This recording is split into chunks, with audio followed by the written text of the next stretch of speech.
بسم اللہ الرحمن الرحیم۔ ہماری جماعت کا مشن ہی یہ ہے اور اس کی بنیاد ہی یہ ہے کہ لوگوں کو اللہ کی توحید اور وحدانیت کی طرف بلانا، رد شرک کرنا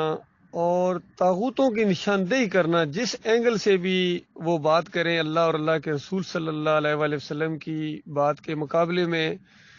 یا لوگوں کو گمراہ کریں تو ان کی نشاندہی کرنا تاکہ لوگ ان سے بچیں، یا وہ خود اگر زندہ ہیں تو اپنی اصلاح کریں۔ اور سب سے زیادہ انسانوں کو گمراہ کیا اس طبقے نے جن کی نشاندہی کی تھی اللہ تعالیٰ نے سورہ توبہ آیت نمبر 34 کے اندر فرمایا، یا ایھا الذین آمنوا ان کثیر من الاحبار والرہبان لا یاکلون اموال الناس بالباطل ویصدون عن سبیل اللہ۔ اے ایمان کا دعویٰ کرنے والو، اکثریت ہے ان علماء اور مشائخ کی، یہود و نصارہ کے اندر بھی یہ چیزیں آئی تھیں، ہمارے اندر بھی یہ لوگ آ گئے، تو ان سے خبردار کیا گیا ہے کہ یہ لوگوں کا مال کھاتے ہیں باطل طریقے سے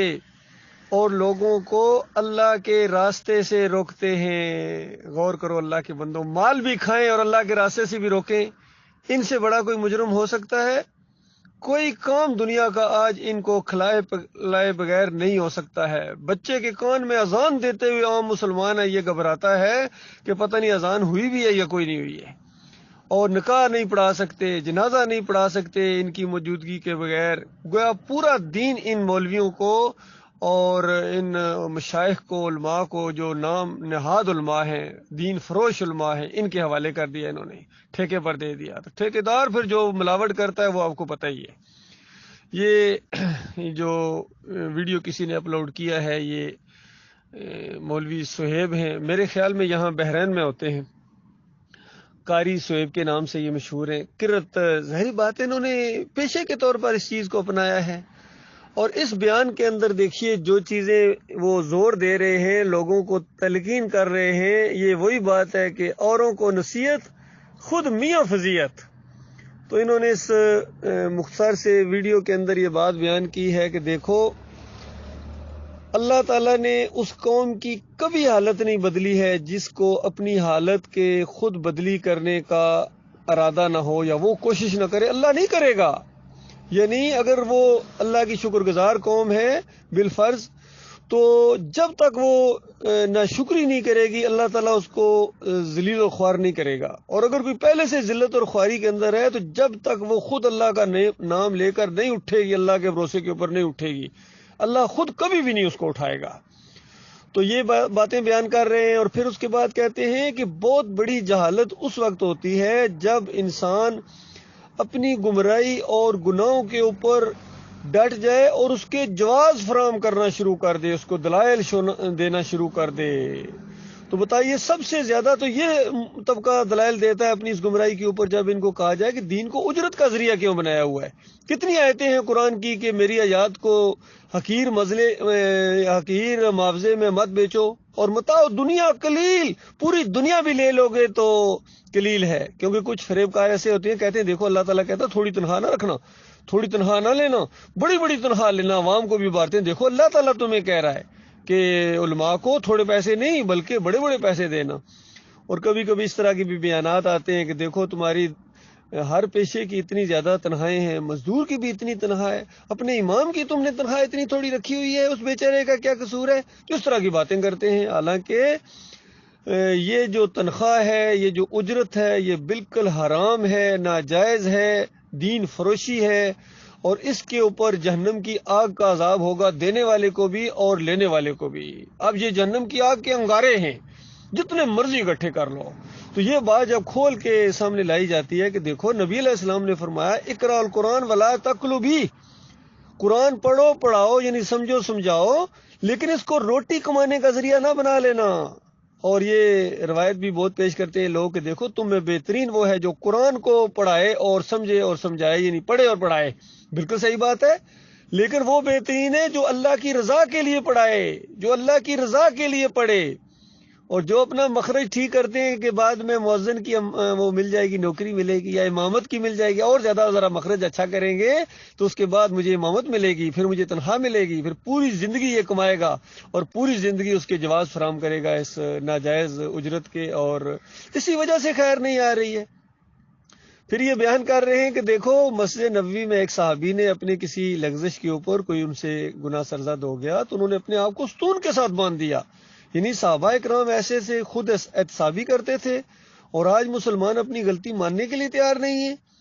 تو وہ کون غلطی ماننے کے لیے تیار نہیں ہے؟ اصلاح کیسے ہوگی؟ یہ علماء بگڑے ہوئے ہیں، یقین کرو میرے بھائیو، جب تک یہ ان کے منہ میں آپ ہڈی دیتے رہیں گے، یہ دین کو چھپاتے رہیں گے،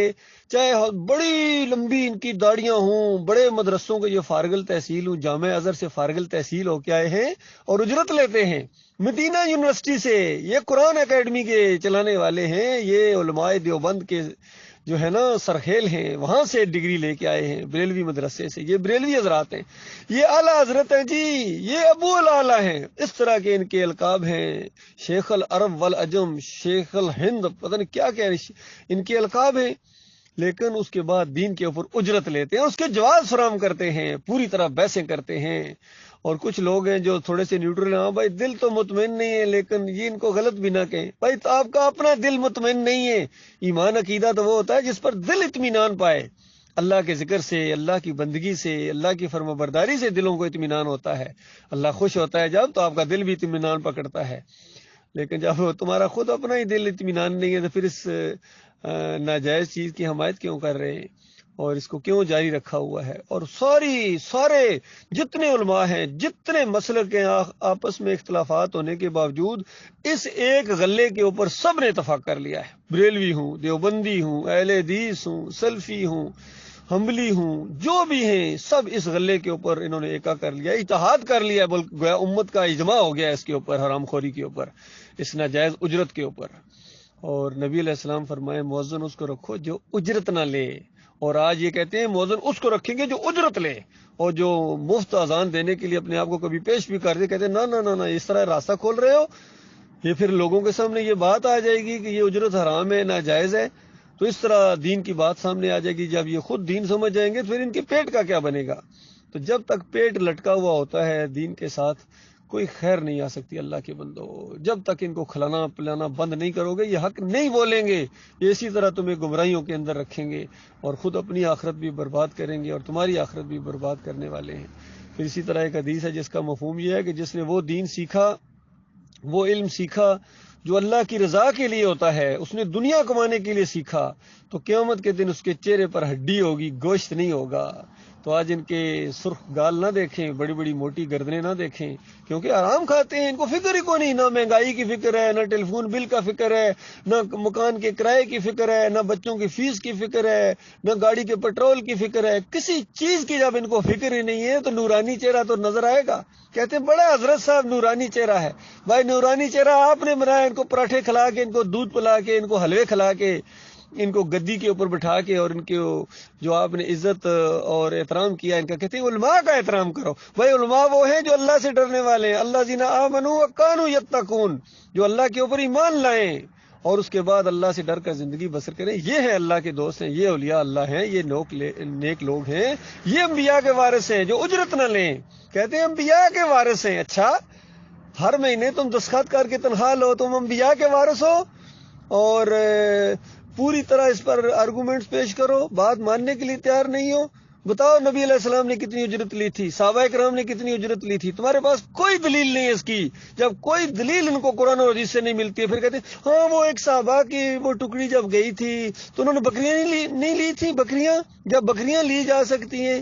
اللہ کے بندو غور کرو، وہ ایک خاص واقعہ ہے، صحابہ کرام تبلیغ کے لیے گئے تھے، تبلیغ کے لیے گئے تھے، اور لوگوں کے قبائلوں کے آپس میں معاہدے بھی ہوتے تھے، اس قبیلے نے ایسی بے مروتی دکھائی کہ دعوت کا بھی انکار کر دیا اور کھانے سے دینے سے بھی انکار کر دیا۔ تو اللہ تعالیٰ نے اس انداز سے ایک طریقہ وہاں برپا کیا، مالک نے، وہ جو عزت والا مالک ہے، ہر چیز پر قدرت رکھنے والا ہے، اس سردار کی کہیں بچھو یا سانپ سے ڈسوایا اللہ تعالیٰ نے، چیخا پھر دوڑے ہیں ادھر ادھر، اور اس قافلے کے پاس بھی آئے ہیں صحابہ کرام جہاں تھے کہ تمہارے میں کوئی ہے بچھو کے کاٹے کی کوئی دوائی وغیرہ ہے، کوئی ایسی چیز ہو؟ تو انہوں نے کہا وہ تو ہے، لیکن تم لوگوں نے تو ہمیں کھانا تک نہیں دیا، مہمان نوازی تک نہیں کی ہے۔ تو انہوں نے کہا بالکل ہم دیں گے، کریں گے، آپ آئیں، کوئی ہے چیز تو کچھ کرو، سردار چیخ رہا ہے۔ تو اس ایک صحابی کہتے ہیں میں گیا ہوں وہاں جا کے اس کے اوپر سورہ فاتحہ بذات خود ایک دعوت اللہ ہے، جن کی زبان ہو وہ سمجھ آتے ہیں کیا مسئلہ ہے، اللہ کی تعریفیں، اللہ سے عہد و پیمان، اور اس کے بعد نیک لوگوں کے راستے پر چلنے کی پوری یہ اس کے اندر دعوت ہے ایک۔ تو وہ دعوت بھی پہنچ گئی، اور اس کے بعد اس جگہ تھوک دیا اس اللہ کے بندے نے، تو اللہ نے اس کا درد کھینچ لیا، ختم کر دیا، اور پھر وعدے کے مطابق انہوں نے کھانا بھی کھلایا اور 30 بکریاں بھی دیں۔ اور پھر صحابہ کہتے ہیں کہ ہمیں ذرا تردد ہوا، دیکھیے تردد اسی لیے ہوا کہ تعلیم نہیں تھی، وہ سمجھ گئے کہ یہ کیا معاملہ ہے، ہم نے ایک خیر کا کام ان کے ساتھ کیا ہے اور اس کا کچھ بدلہ ہم نے لے لیا۔ تو انہوں نے کہا ٹھیک ہے، نبی علیہ السلام سے پوچھیں گے، پھر ہم اس کو اپنے تصرف میں لیں گے، استعمال کریں گے۔ تو واپس آئے تو نبی علیہ السلام کو سارا ماجرا بتایا، تو نبی علیہ السلام نے کہا کہ تمہیں کیسے پتا سورہ فاتحہ دم میں؟ کہا یا رسول اللہ میں نے ایسے ہی کر دیا، یعنی اپنی طرف سے کر دیا۔ اور نبی علیہ السلام نے کہا کہ ٹھیک ہے وہ کھاؤ، یہ رزق حلال ہے، یہ نہیں تو میرا حصہ بھی لگاؤ۔ تو بتائیے نبی علیہ السلام نے کیا کیا تھا؟ میرا حصہ بھی لگاؤ۔ اصل میں یہ خاص واقعہ ہوتا ہے، خاص انداز سے جب اللہ تعالیٰ اپنے بندوں کے لیے رزق کا انتظام کرتا ہے تو پھر وہ برکت والا کھانا ہوتا ہے، تو اس میں سے برکت کی وجہ سے کہ یہ برکت والا کھانا اللہ نے نازل کیا تمہارے اوپر، اس میں میرا حصہ بھی لگاؤ۔ یہ بالکل اسی طرح کی بات ہے جس طرح ایک میرے خیال میں 80 صحابہ تھے جو گئے کسی مہم کے اوپر، وہاں کھانے کی قلت تھی، اللہ تعالیٰ نے سمندر سے ایک بہت بڑا جانور جو مچھلی کی طرح تھا لیکن مچھلی نہیں تھی، گویا مچھلی کا سا وہ لگتا تھا، تو پہلے تردد ہوا کہ اس کو کھایا جائے یا نہ کھایا جائے۔ پھر بعد میں سب نے مشورہ کیا کہ ہم یہاں کھانا بھی نہیں ہے تو اللہ کے دین کے لیے بھی آئے ہیں اور اس طریقے سے ہم اس کو چلو کھاتے ہیں۔ تو پتہ نہیں 30 دن تک وہ اس کو کھاتے رہے، اتنا بڑا وہ جانور تھا، اتنا بڑا وہ سمندری۔ تو بعد میں وہ اس کا کچھ گوشت واپس بھی لائے، تو مدینے جب پہنچے تو نبی علیہ السلام کو ماجرا بتایا، تو نبی علیہ السلام نے کہا یہ اللہ نے تمہارے لیے رزق باہر نکالا تھا، اور اگر کوئی بچا ہوا مجھے بھی دو۔ یہ ہوتا ہے برکت والا کھانا، اس انداز سے جب اللہ خصوصی انداز سے اس کو پیش کرتا ہے، برپا کرتا ہے۔